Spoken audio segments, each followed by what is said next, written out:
تیونس جہاں سے عرب اسپرنگ کا آغاز ہوا تھا نیا آئین تشکیل دینے میں تو کامیاب ہو گیا، لیکن عوام معیشت اور سیکیورٹی کی صورتحال سے اب بھی مطمئن نہیں۔ مصر میں صدر حسنی مبارک کا 30 سال بعد تختہ الٹ گیا، لیکن اخوان المسلمین کی حکومت بھی بمشکل 1 سال قائم رہی۔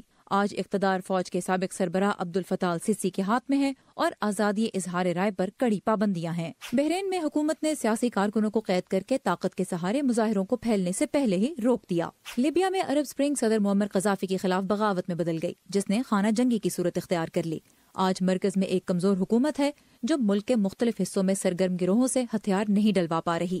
عرب اسپرنگ کے بدترین نتائج شام میں نظر آئے، جہاں خانہ جنگی میں عالمی طاقتیں بھی شامل ہو گئیں اور داعش نے اپنی نام نہاد خلافت بھی قائم کر لی۔ صدر بشار الاسد اب بھی اقتدار میں ہے، لیکن 4 لاکھ سے زیادہ شامی ہلاک اور کم از کم 1 کروڑ بے گھر ہو چکے ہیں۔ یمن بھی اس وقت حالت جنگ میں ہے۔ 33 سال تک حکومت کرنے والے صدر علی عبداللہ صالح کو حوثی باغی ہلاک کر چکے ہیں۔ موجودہ صدر عبدالربو منصور ہادی کئی ماہ سے سعودی عرب میں ہے، جو اپنے اتحادیوں سمیت حوثیوں سے لڑ رہا ہے، اور یمن کے عوام قحط اور بیماریوں کی لپیٹ میں۔